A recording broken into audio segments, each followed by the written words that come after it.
In this episode, we talk to Paul Marsh, a man with many talents, juggling his responsibilities as a father of four with founding P2 Group and successfully executing the sale of his business at the tender age of 40. We discuss the value of having business mentors, assembling a team of professionals to see out a transition successfully, and most importantly, the role that his supportive wife Catherine has had in allowing Paul to manage this juggling act.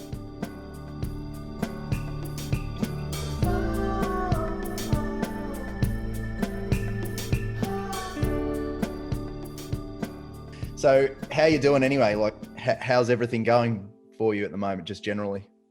Yeah, good, mate. It's it's been a funny few weeks. I mean, post-COVID. So as you know, we've embarked upon a renovation. So I've moved into my mother-in-law's house, hence this crazy library function behind me. I was going to say, are you an avid reader? Because that's no.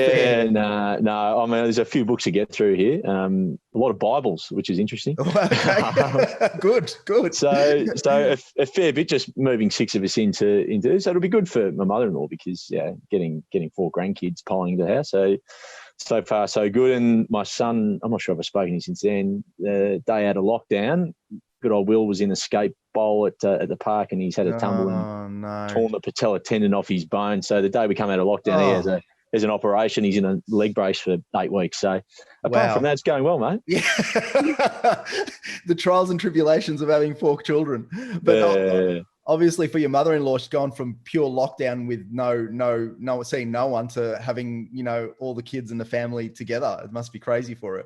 Yeah, it's good. I mean, we were 1 week in, so but so far so good. I think it's good for her. Hopefully, keeps her young. Okay, that's good. So just tell us, to start with, just give our listeners a bit of an understanding about the family and who you are, and then we can talk a little bit about the business as well. Yeah, cool. Well, what am I? 41. Married to Catherine, and she's put up with me for a long time, sort of high school sweetheart. So we were going out from when we were 17. So wow. Now married 15 years. So she deserves a medal for putting up with me for that long. Four crazy kids. So we've got Lucy, she's 14. Will, who's 12, who's just done his knee, Jane, 10, and a little fella, Edward, who's going to be 5 in February. So it's busy, but good fun. Yeah, for sure. Obviously, we talk about this regularly, that you're the taxi service, and it's quite a challenge to manage everything, isn't it? Like manage the kids and manage, business and various activities, extracurricular activities as well. And being, just having the balance must be challenging.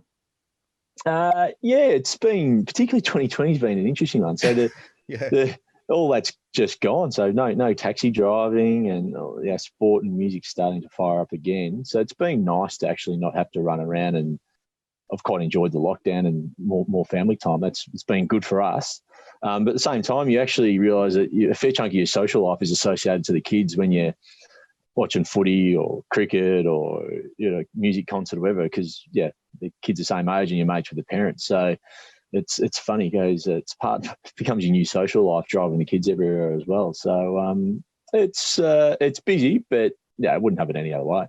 That's good. Tell us a little bit about P2 Group and what it effectively does, and then we can actually maybe jump into why you started it as well. So P2, effectively, we help employers manage their workers' compensation programs. So the whole idea is work cover insurance, if we're being very Victorian-centric, is normally behind payroll and super, the next biggest labour cost, and often an employer's biggest insurance cost. And many employers don't know that if you manage claims, or if you don't manage claims, costs can increase or decrease dramatically by way of premium. So our job is really to go into bat for the employer and help them manage claims better, but then also implement better systems and processes and get them to look after their staff better, because if you do that, you don't have work cover claims. So ultimately it becomes a win-win. Managing the claim side, but then you're saying also going in there and actually embedding certain processes and systems to actually help with reducing the issue, which you don't want to have happen in the first place, but also Yeah.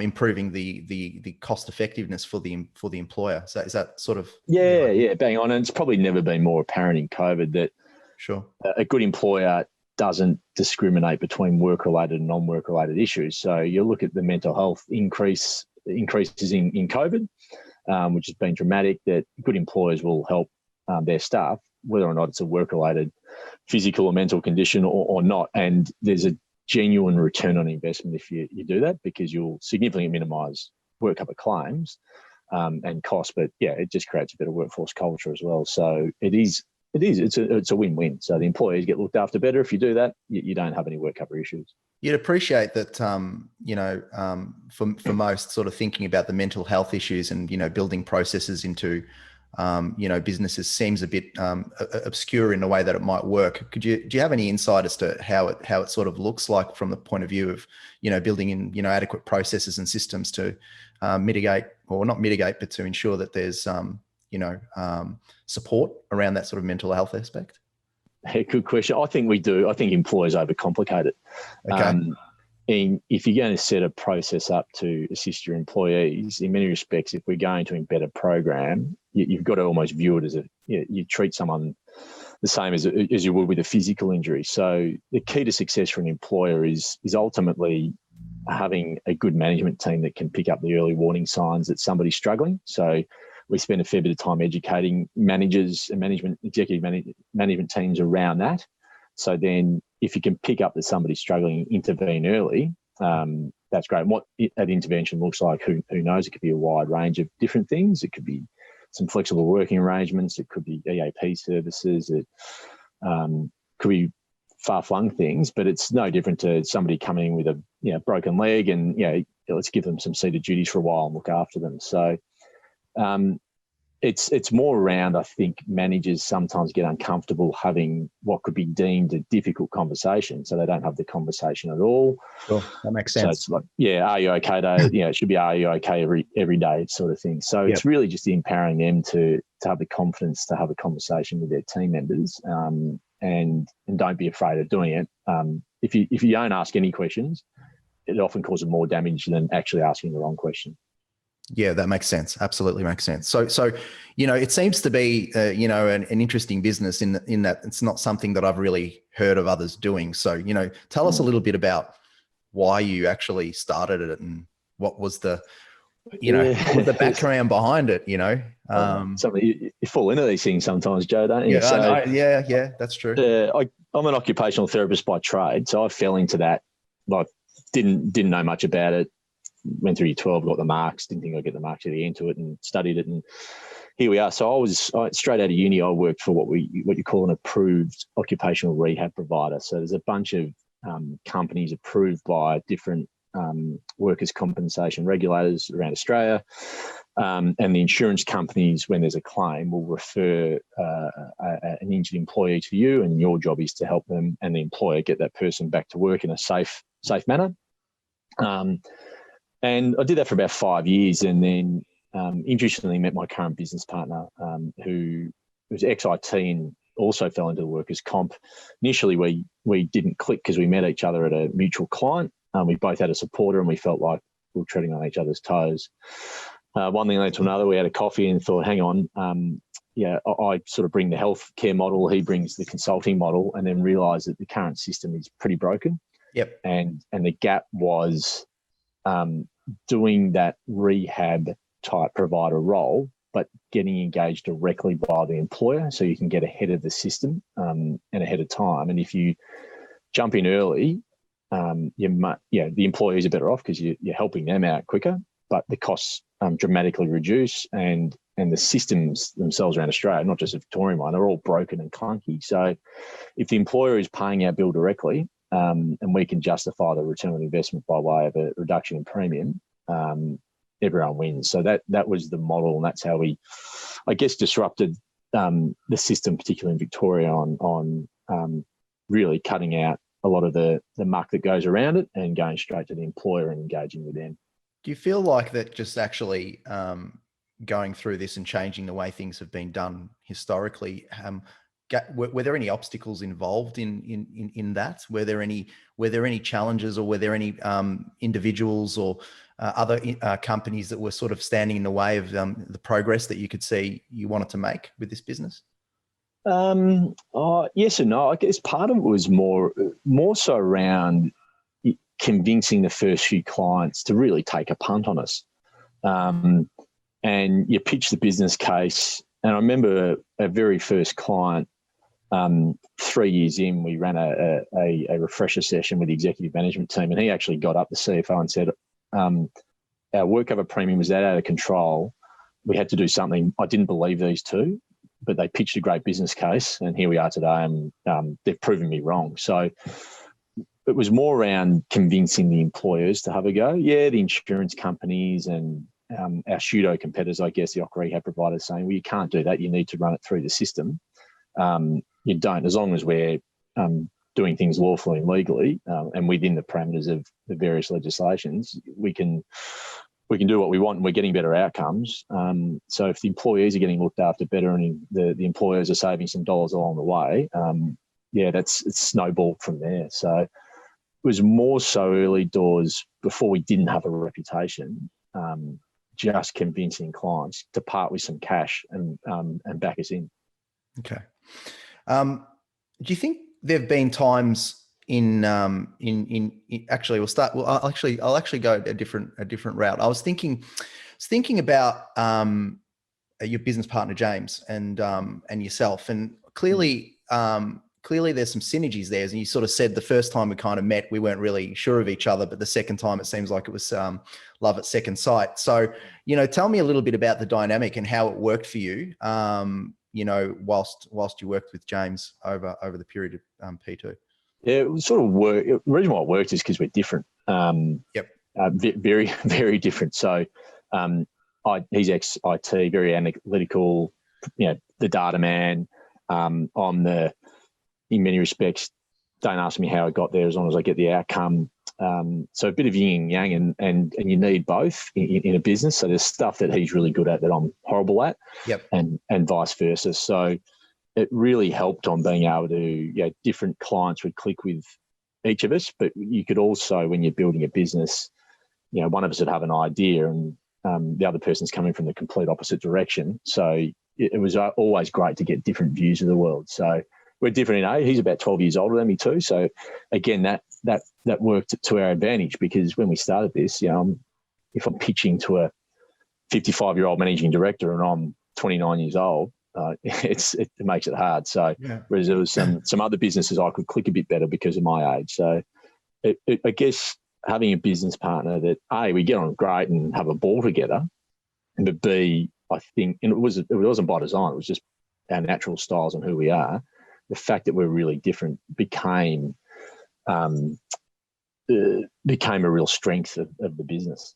Yeah, it's really interesting because, in our business, when we were probably, a little bit younger, it was a struggle to sort of convince retirees to come and, work with us and the rest of it. And so I see what you're saying with respect to the advantage of having someone that is a little older than yourself, and the skills and the experience that comes along with that would have been very, very helpful. It's quite a positive, actually. Yeah, definitely. And I've got plenty of grey hair now, but back then things have changed. It was pretty funny. So you're chipping away trying to prospect new clients, and then you have a look and you do your research.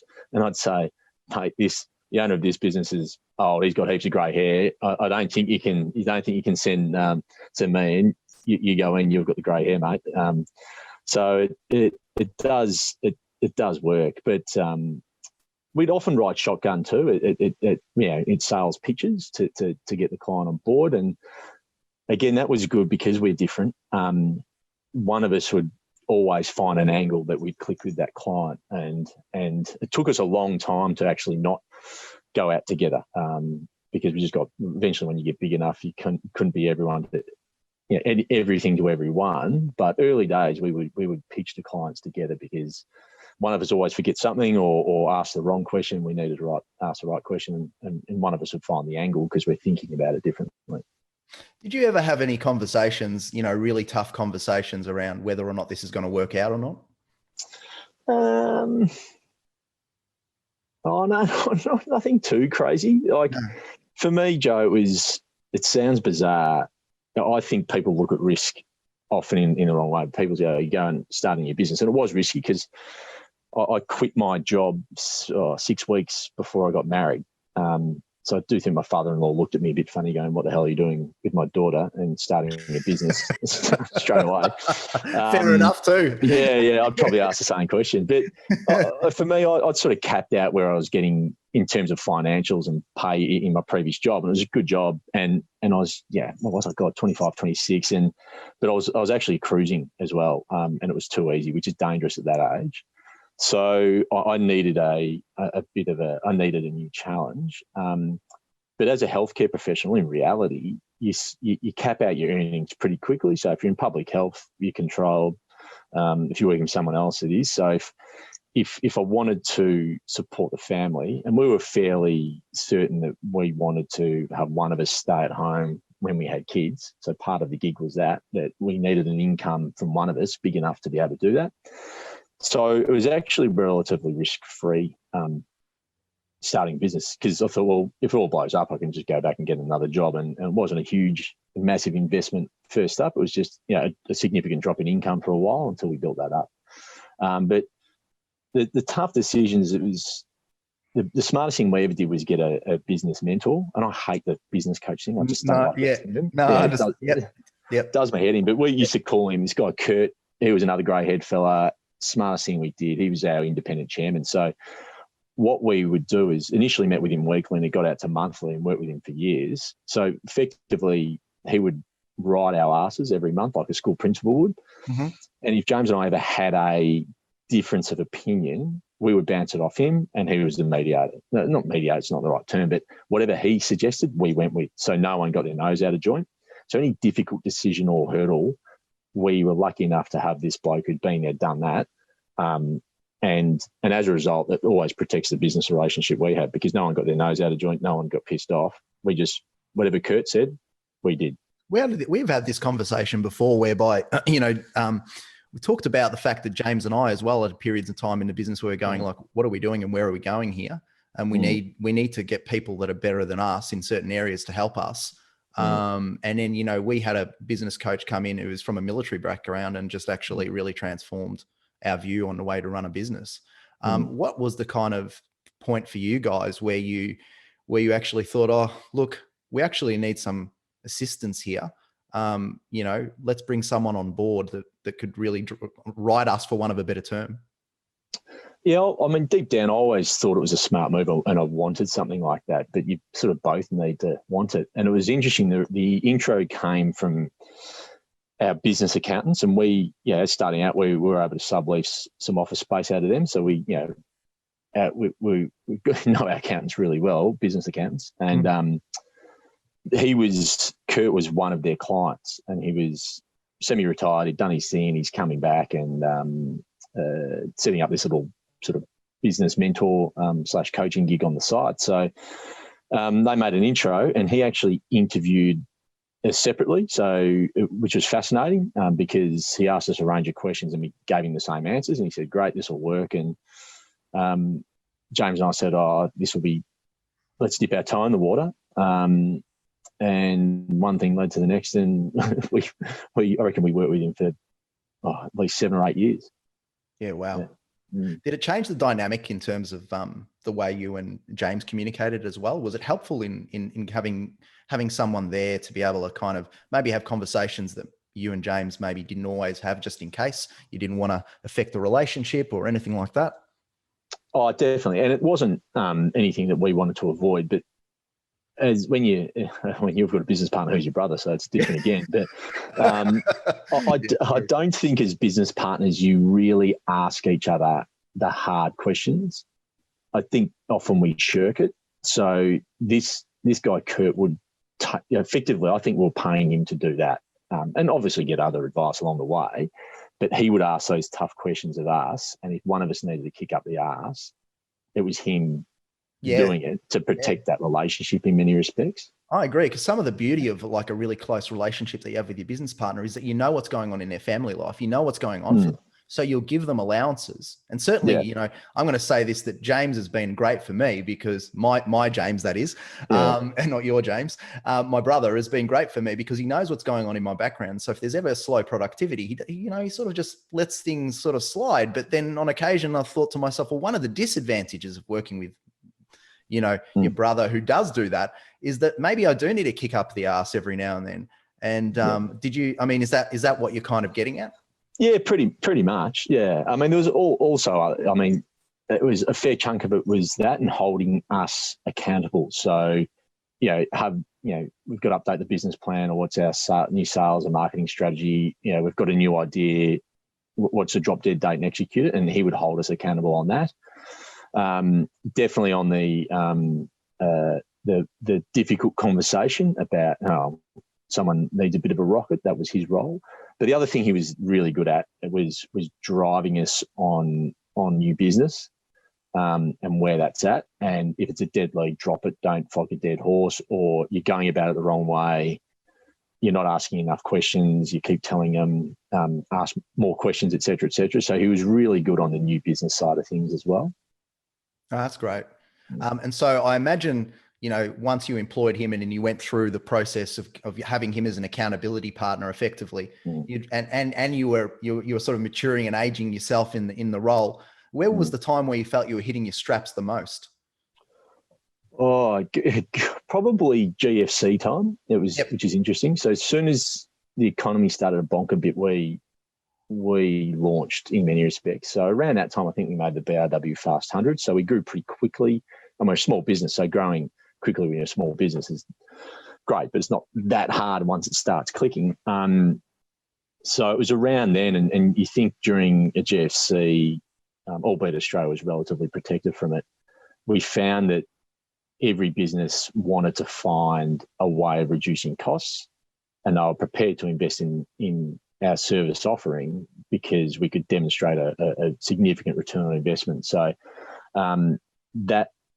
that was a bit of a trigger point for us, that businesses had to protect themselves and reduce costs, and this was one way of doing it. And it's always a thorn in their side. No one likes work cover premium and no one likes work cover claims. So it was a pretty easy emotional sell as well.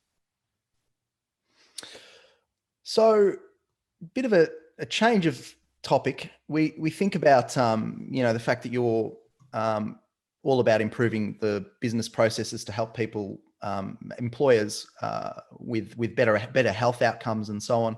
Being a bit more granular and specific, how have you been able to manage your own health outcomes and the family's health and work-life integration and work-life balance? You've got a young family, you've got business, it's high stress. Any business is high stress, really.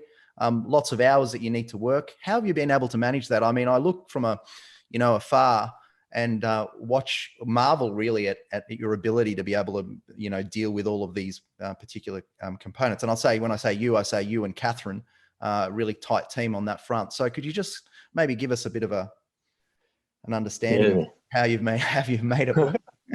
This might be a long and convoluted answer. So it isn't easy. And I always convoluted question. Yeah.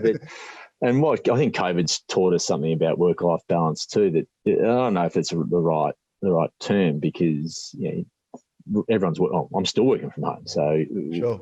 How do you balance that? But some crazy hours first and foremost, and in the end, we were working early days. Yeah, it was 6 days a week, 12 hours a day, and both James and I are in a similar position. We're lucky enough to have supportive wives at home looking after kids.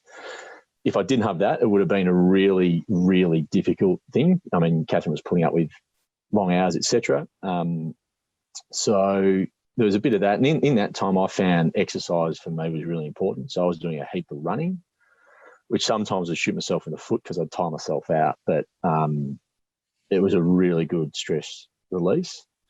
And then just as you get a bit older and wiser, you get a bit better at managing your time and figuring out what's important. I find I work a lot better in the mornings. So I'm still doing this now in COVID. I get up early, and if I've got the most important thing to do, I'll knock it out early. So it doesn't really matter what happens in the rest of the day with 1,000,001 interruptions. I'm still being productive. Yeah. And a couple of other things. I mean, you can be a bit of an idiot as a business owner too. So there's a time when I actually got shingles, Yeah. Yep. and I was, which is brutal, wasn't enjoyable. I still worked 3 days. Yeah. Yeah. So I kept working, and I remember driving back from Ballarat, and I'm in the car going, "Oh, I'm dumb." So Catherine actually forced me to go to the doctor, and the doctor gave me a stern talking to, and made me take the rest of the week off because I'd never had a sick day. So you can be a bit of an idiot like that as a business owner because you're just trying to push through it all. But as it sort of grew, and Kurt was our mentor, was big on this, is ideally we wanted to build a business to fund a particular lifestyle, which is just to really give us some choices and put the kids through school and have the odd holiday. And once we sort of hit that, it was about trying to buy some time back. So there was a tipping point where we realised that we needed to employ some people that would, a small business, we got up to 15 people. So it's not like you have a massive hierarchy, but to manage the team and manage the clients, allow us to step away a bit, still focus on new business. But then we went down to 4 days a week and have 7 weeks off a year. So it took a lot of hard effort to get there. But once we did it, it was great. And you cop a hit to your bottom line, but that's an investment in your life. So that 4 days is gone by the wayside for other reasons, which we'll probably get to in a minute. But we'll get to. Had a couple of years of 4 days, which is great. So drop the kids to school. Catherine and I go out for breakfast.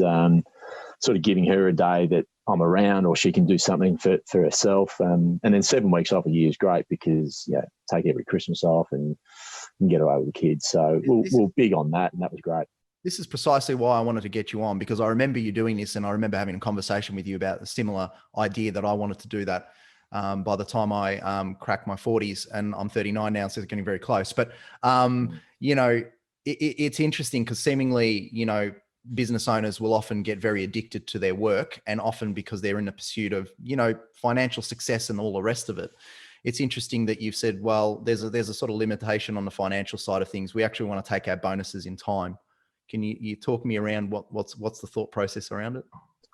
Yeah, like it pretty much is that, but also in reality, there's a fair bit of ego too. So you never think anyone can do a good a job as you. Yep. And it took us a long time to let that ego go a bit and empower your team to do, and they might do it differently to you, but that doesn't mean it's wrong. It often is better. So I think there was a financial aspect of it, which wasn't the difficult thing at all, because you could see that it actually would help you grow the business as well. So I reckon you can earn it back, but it was more around trusting the team. And it wasn't a trusting, it was an ego thing that, you know what, they can do this. You don't know everything. And they're smart enough and good enough people and you've employed them to do it. So get out of their way and get it done. So once you could get out of your own way, that became a lot easier. But I think that's a really difficult, long journey to go on. But once we did it, it was great. You seemingly accelerated it because you're not an old man. And, there are a lot of people out there, stuck in the belief system that, or maybe even the fear system that they can't sort of relinquish some of this control. What did it do for you? I'm interested. I'm sure some of the listeners would be interested in terms of, what are the positive personal benefits that are to be achieved by actually letting go? Because you've done it in a 4-day working week, and we're going to get to what you've done, which is the most interesting thing. You've actually sold the business. So you've transitioned out. And as you said at the start, you're 41 years old. So, the relinquishing control thing is something that you've actually done very, very well. So what are the personal benefits that have actually occurred as a result of that? Oh, you mentioned it before, Joe. It's all time. You just get your time back and you're more present. So, and I'm hopeless. Everyone's hopeless checking emails on phones, but we would go as far as on that day off. So and James and I both took the Friday off, so we weren't in. So the team, and they didn't ring us unless it was a disaster, which is rare. I wouldn't really check an email. I wouldn't take a phone call unless it was an emergency. So you got to be diligent on that. but also getting your nights back. So I just refused to work at night time. And go about that. You knock off, and as the kids got older, God, you have to be there to pick them up and drop them off. So you sort of forced that. But the other bit is, again, just empowering your team. So if we're away, so if I took 2 weeks to go up to Queensland with the family, we would disconnect the emails from our phones, and we would get our team to do this, and we wouldn't put an out of office on, and my emails would go to one of the managers, and they would deal with everything because they could. So the advantage of that is when you got back, you didn't come back to 3,000 emails that you had to follow up on and deal with, and it was a better customer service effort as well. So a client needed something, and it got dealt with in the same time. So just little things like that. It's just getting your time back. But again, it's just in letting go and in empowering your team, or trusting your team that they can do just as good a job as you. But more often than not, they do a better job than you. Wow, and it must be obviously for the team themselves very uplifting to know that their boss is completely backing them and backing them in and supporting them. Must be quite motivating for them too. Probably see a change in their demeanour. Oh yeah, great. Yeah, without doubt, and particularly the younger guys. So we often recruit a new grad straight out of uni who have finished occupational therapy, and you've got a 22-year-old sitting in front of a managing director of a company that's employing 1,000 people and turning over squillions of dollars, et cetera, and they just wouldn't. Now, we won't throw a lamb to the slaughter there, but we'll expose them to that stuff a hell of a lot earlier than what they probably would get in any other career, because we've employed them because we think they're good. That's a way to test them out, and they step up very quickly if you expose them to that. So all of a sudden their career progresses quickly and they're motivated, but it then therefore it makes your life easier as well, because it just takes additional pressure off, knowing that they can step up to the plate where required. And I imagine, there have been times when you've been operating the business, like many of us, where you've been actually in pursuit of profitability and improvement and, just really caring about the business, but have actually just taken your health and put it to the side a little bit. Being times where maybe you haven't got the balance quite right, or even if it's with respect to the business versus the family. Did you have moments there where you were thinking to yourself, what am I doing here? I need to change something up. Did that ever happen? Yeah, well, the shingles moment was a bit of it's a good moment. For sure. Yeah, and times when because I was doing marathons, so I was running in excess of 100K a week and trying to squeeze that in, and that was a mental release. But I was having a crack and trying to run times as well. So you would drain yourself. So there's times I'd be reading the kids a book in bed at 7 o'clock and I've fallen asleep and it's 9 p.m. and I'm still in their bed, sort of thing. So you would do that, and then the family again. Plenty of times where I probably should have been more present than I've been, and mid-conversation, you take a phone call from a client. I've probably still got an area of improvement to do on that. But if you're not a heart surgeon, it's never that important. So you can always ring the client back or respond to the email. So there's a bit in that, particularly now I'm getting teenagers, that you don't want those habits for them to be seeing you constantly on your phone, because all it does is create them being constantly on their phone. So that's true. It's still a work in progress on that front. In my experience with my 3-year-old nephew is that if you are on your phone, he lets you know and tells you to put it away. So they're aware at even a very young age, aren't they, that this sort of distractive behavior is not necessarily that good. I think we should listen to our kids a little bit more, right? Oh yeah, definitely. In that regard, yeah, for sure. Again, like I'm going to dovetail into, that was the business. We've had a conversation about the business, what it means to you, what it's all about, and right, you've actually transitioned out of it, so you've sold it. So why did you actually sell P2 Group, and what was the sort of the factors that led to the decision? Yeah, we weren't actively looking to sell it. We're out having a beer with one of the insurance companies we work with, and they mentioned that one of the large insurance brokers was asking some questions around us, and would we be open to having a conversation with them? So I said, and they were based in Sydney, so I was up there for work. I said to James, look, we've got nothing to lose. I'll go have a lunch with her, the lady that was who's now our boss. Go have a lunch with her and see what she says. So ended up being a good lunch because I missed my plane, which from Sydney, so I've had to change it. And then got back and I said, mate, this has got some legs. So then our now boss and the CEO, they both flew down, and we had another, I guess, courting meeting to make sure that we liked each other, and before we talked figures or anything like that. And one thing led to another, and we sort of had the discussion, realised that they mean business, they want us. James is now mid-50s or nearing that. Are we going to have an exit strategy appear for us like this ever again?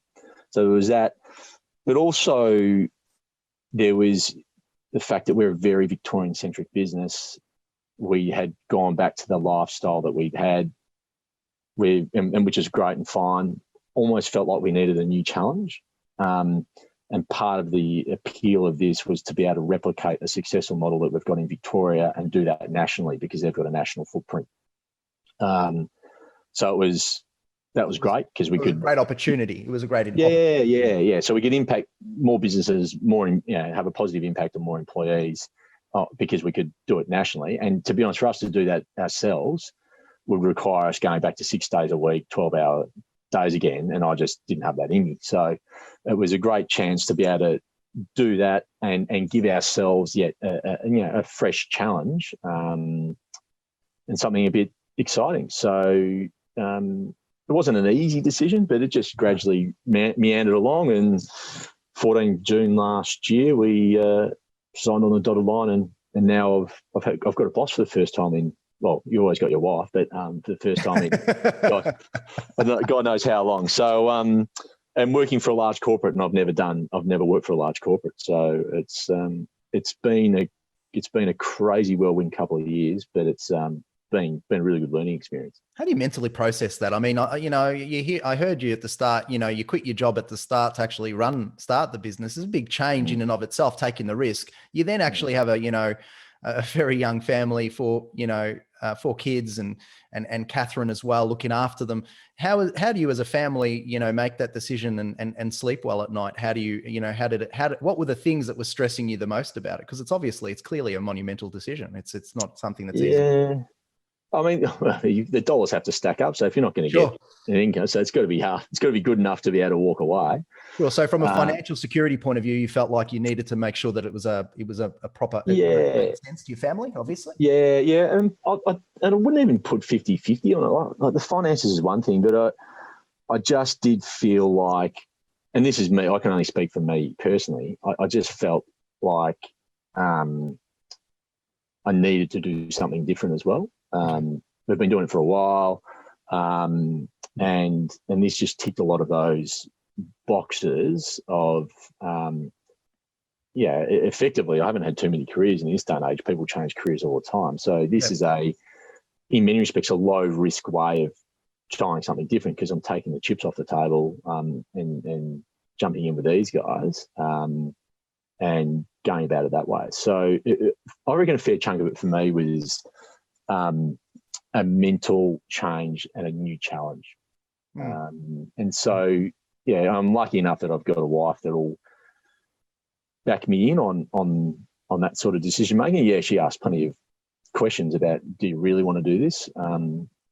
But yeah, so far so good. So it's actually really the next question I was going to ask. How pivotal has Catherine been in being able to make that decision with you and ultimately support you and to do that? How big has she been in this sort of situation? Oh yeah, massively super important and enormous. So, and just a sounding board, and more so the sounding board, not necessarily on the financials, but on the mental side of things as to, do you really want to do it? You're not going to be the boss anymore. Will you have your 4 days? Will you have your 6-7 weeks off a year? Are you looking for a new challenge? Those sort of questions, and eventually, just talk that through. And again, she does all the hard work being a stay-at-home mum. I've probably got the easier job. So I guess her view was, as long as we're financially secure and you feel like you're going to be happier doing something different, well, time for a change. Let's go. And is it that big of a change? Well, it is, but it's probably a bigger risk starting your business than it is exiting. So ultimately it became, once I got a taste of it, I was really keen for it to occur. As you know, I've been across and spoken to a lot of business owners and created like a bit of a report on what keeps them up at night. And they've basically said, and this is no surprise to you probably, that, one of the things that keeps them up at night is business continuity. Will their business continue to operate and go forward and actually flourish because they've put so much effort in? So from your perspective, it's seemingly P2 Group, the opportunity to sell actually improved your view on whether the business had legs and could continue and grow and flourish. So that was probably one of the reasons. It also was that business owners are telling me that income continuity is really important. I want to see that I've got the ability to generate an income post the business exit. So again, probably tick on that front from your point of view as well. And then the other thing that they will tend to say is life after business. What is that going to look like? What is that going to look like? Life after business, is my self-esteem tied to my business? Have I developed the competencies that can translate and do other things? So tell us a little bit about what it's like now. I mean, I know that you work in the business still, but what it's like now post-business in terms of your life, how things have changed. Look, a lot's changed, but it's a lot stayed the same. It's great. I think I've got a great boss. She definitely doesn't micromanage. They've bought us and they're good at acquiring businesses. So we're not, they've bought plenty globally. So they're pretty good at it in terms of making it as smooth and as easy as possible. So it's really just, they know we're a good business. We're going to get out of your way and try and help you put a firecracker up it and grow it.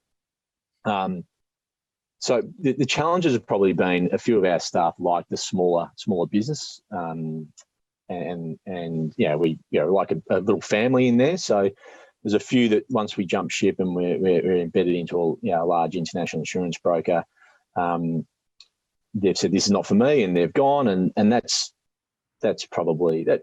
That doesn't make me feel happy because you're keen for them to progress, but. Sure. It's a good way for them, in my mind, to see if the grass is greener on the other side without actually having to go to the other side in many respects. So we've had a bit of collateral damage there.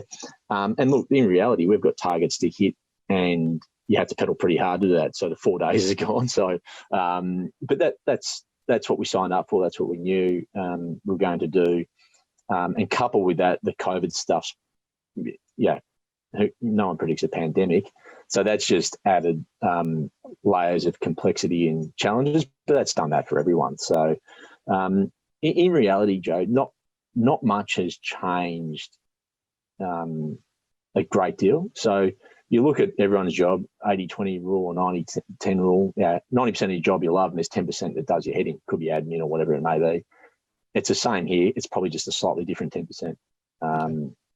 So it's, for me personally, I had a lot of mates and people sort of say to me going, geez, you've never done corporate life, on a floor with a couple hundred people, how are you going to go with that? And it's great. I love it. It's different referral sources, meet new people, learning.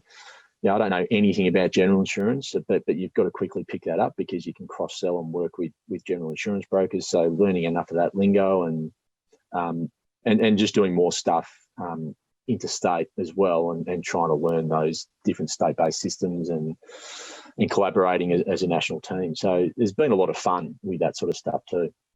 And in the knowledge of you, I know that, in the transition that you've been supported by several businesses with respect to the actual transition itself and how you've been able to navigate it. I would like sort of know how you assembled the team of professionals together and what they've been able to do, for you and how they've helped you in managing it.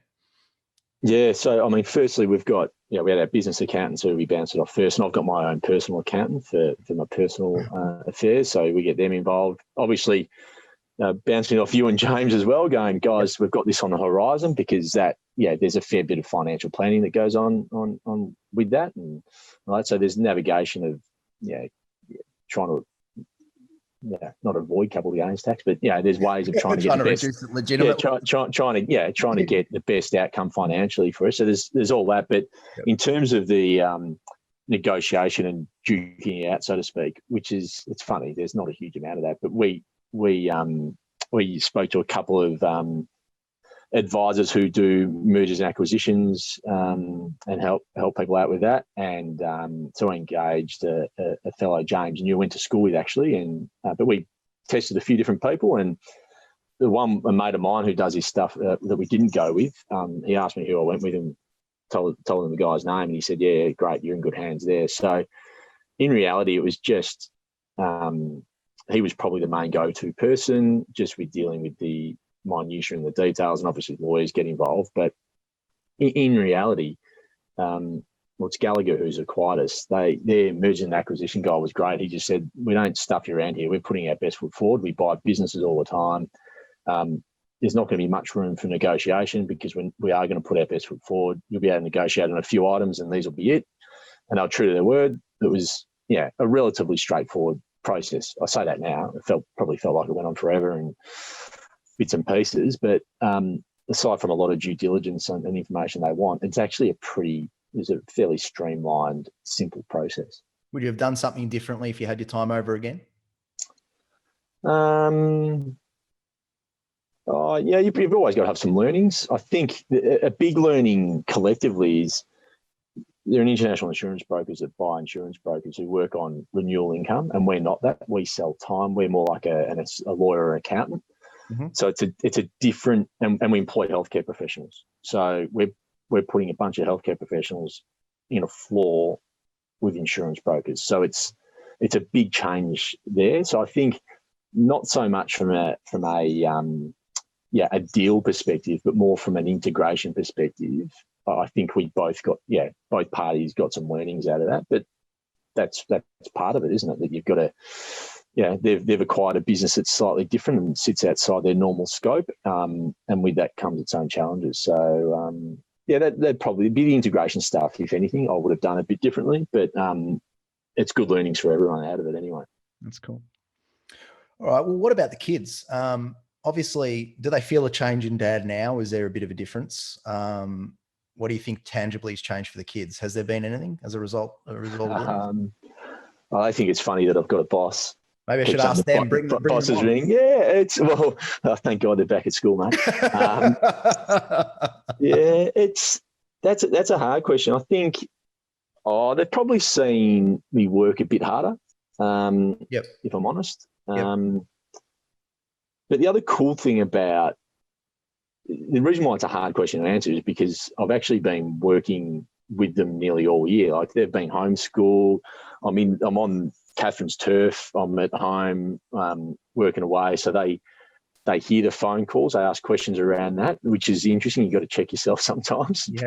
Various language, etc. But they do. It's interesting how much they pick up and ask questions around it. They still actually. It's hard to explain what it is I actually do, but it's pretty funny when they ask questions around particular matters and the like. So they're learning a bit around that and on the day of life of what dad does. And I think part of that's surprising because and I think part of this is COVID related, is they just see the mobile phone is literally glued to my ear. I'm either on a video conference or a telephone call, and they see me walking around the front yard on phone calls and the like. So it's that's been pretty cool for them to actually see what I do. I don't know how they think about it. I should probably pick their brains a bit more about what they think I actually is what I do. But it's been a real benefit of seeing how I work, but also me seeing how they go about their schoolwork. Mm. What do you want them to pick up off you? And what do you want them to not pick up off you?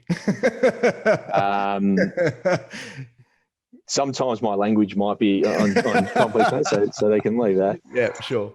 The thing that I'm a massive believer in is, look, basically just be a good person and don't screw anyone. And if you do that in business, that'll go a long way to helping. But also the whole we've got social media platforms and there's a whole element of that, and I get that because it's a different channel to develop brand.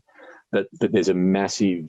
I still think the youth of today. I sound like a real old guy, but there's still a place in COVID. I think has rammed this home that don't hide behind your email. Get on the phone. Give somebody a call. For sure. And so I'm big on the old school networking and helping other people out. And if you do that and help somebody else out, it comes back in spades. So that's the sort of stuff. They're probably the two things that I'm keen for them to pick up from me. Don't be a keyboard warrior, basically. Yeah. So I suppose when I say, what do you think when I say leaving a legacy? You've obviously, the business is no longer, for some business owners, they'll pass on their business as a legacy to the kids. What's your legacy to the kids? Yeah, so there was an interesting, because that came up about, when we were having the discussion with Catherine about, well, would the kids take over one day? I'm looking at this going, that's a long way off. My old man started his own business and he was in the clutch game. I had the opportunity that they sold, but he still had a small share in it, and I could have gone in that. But I knew nothing about cars. I worked in the clutch factory when I was at uni. Was that really where I wanted to be? So I just had that hat on thinking, well, Dad did it, and I had no interest in joining that side of the business. Who's to think that they want to jump in here? So the legacy for me, I mean, obviously you want to be financially secure to set yourselves and set your kids up for the greatest opportunity they've got. But for me, it's more around legacy around work ethic, appropriate behaviours, being a good, corporate citizen and a good person in the community and do the right thing. And I think if you do that, then and you bring your kids up right, that's success. And if you don't have a dollar to your name, but your kids are great people and they turn out to be awesome humans, well, I'll take that every day of the week. So it's probably more around behaviours. Yeah, I mean, even they're not going to be working within PT Group as being their business, but I mean it'd be hard to argue that they wouldn't have picked up some of the sort of ways that you've kind of like worked within the business, and some of the things that attributes that their dad has in spades as a business owner. So there is a legacy that P2 Group does kind of provide through you to back to the kids in a sense. Yeah, it is. And I'll probably even, sometimes hard to describe, but that whole help someone out and the networking piece and the old school networking piece is definitely something I picked up from my old man in terms of, I was 19 out the back of this factory in Keysborough, getting dirty, reconditioning old truck clutches and stuff like that. All I wanted to do was go home, have a shower and go see Catherine. And he go, no, we've got to swing past this bloke here, factory in Moorabbin. So nearly, most nights he'd drive me home, still living at home, and we'd always go and have a beer with someone. It'd be half an hour. And all I wanted to do was get home. But then you reflect back and you go, now you can see, there was method to his madness every time. He was getting work out of them. Or somebody's done him a favour, is doing a favour here, and it's just building that network and looking after who become your mates. You're often working with these people for years and years, so they're your mates as well. And I think by osmosis, I've picked that up, and in many respects, I hope my kids pick something like that up in a similar fashion, because I think everyone's so quick to be on their phone and on Twitter and for sure.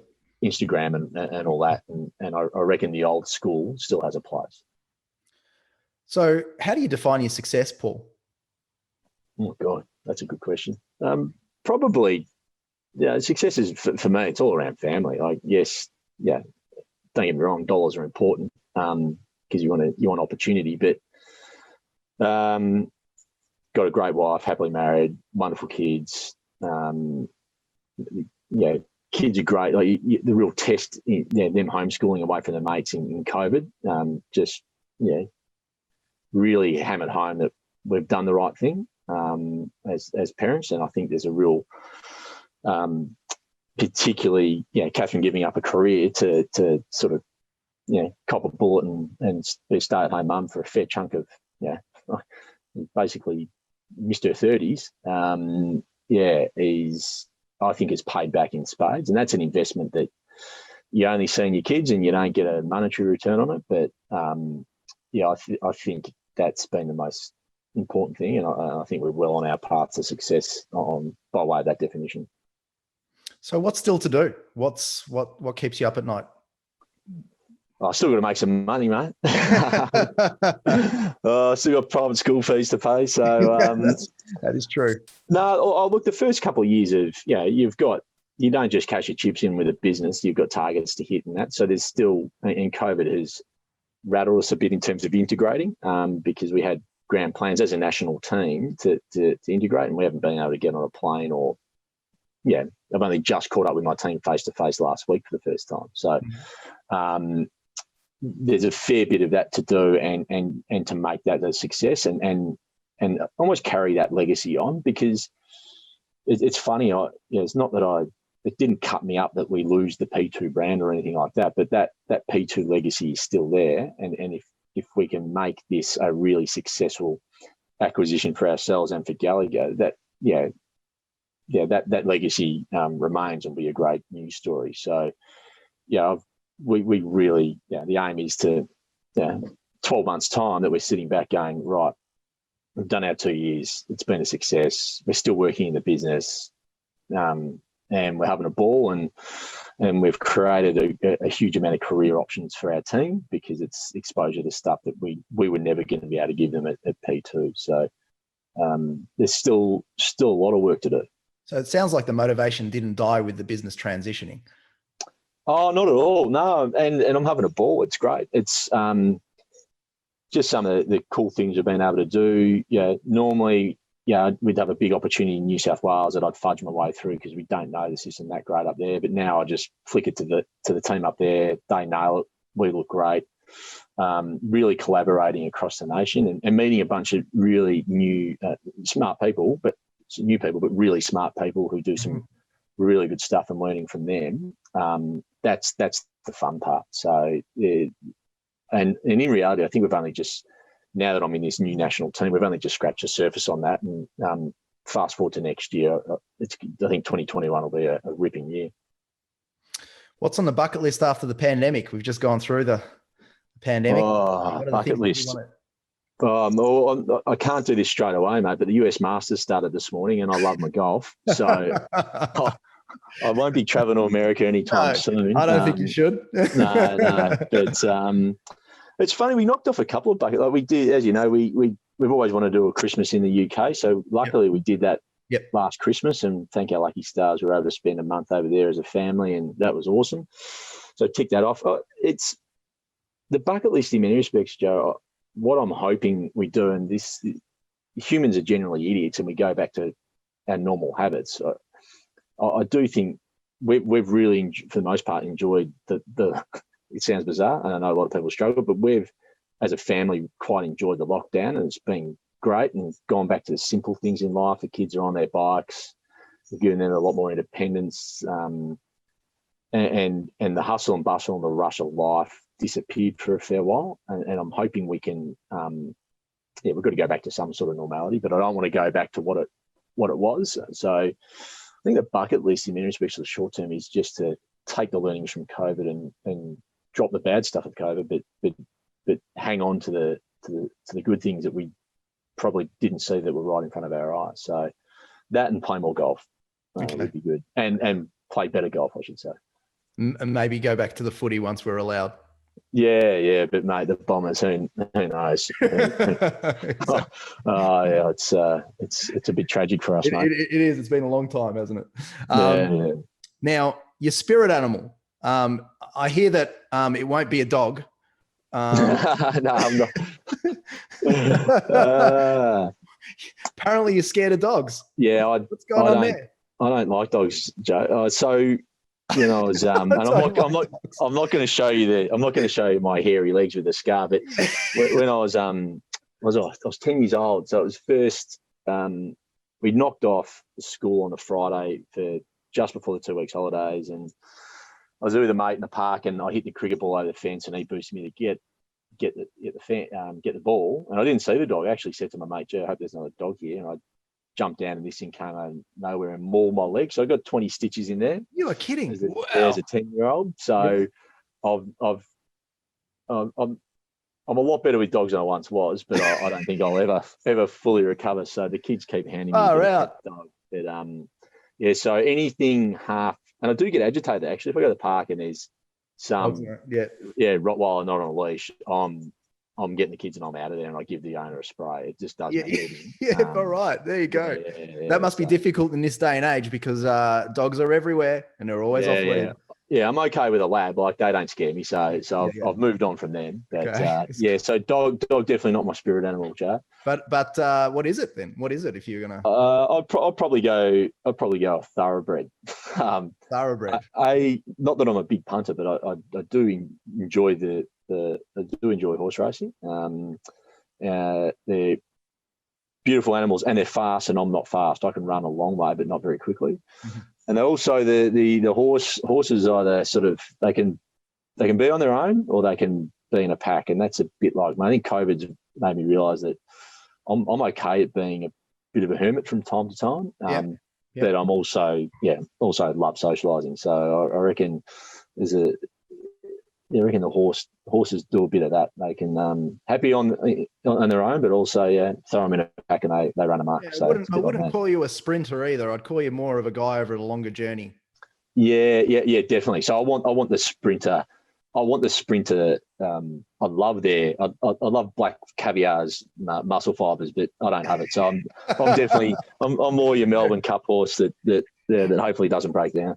That's great. Well, thanks very much for doing this with me. It's been really great. I think our listeners would have learnt quite a lot. There's in my estimation, not that many business owners at your age that have gone through, a liquidity event transition, continue to work with the business that they established and done it so successfully, managing both the business and the family life, and having 4 young kids. It's a challenge, and you've done so well. So I think there's a lot of insights here that people will love listening to. So thanks so much. No, thanks, mate. I mean, it's been enjoyable. You don't often get to reflect like this. So hopefully I haven't bored everyone, but a big thank you to you and James and Sandra. I don't know how many years it's been. Over 10 years now, wouldn't it? I reckon it would be around 10 years. With you guys. So your guidance and counsel and support. We know you've got our back. So thank you to the both of you. We wouldn't be in this position without you guys. So it gives us a layer of comfort that we've got you guys in our corner. Thanks. Catch up. No worries, mate. I hope that this one was enjoyable to listen to and there were some moments of value. If you have resonated in any way with the sentiments of this podcast, we would be delighted to direct you to our website, www.itsneveraboutmoney.com.au, for more free resources and education aimed at improving your capacity to make sound financial decisions for the benefit of your family. We wish you every success, however you define it.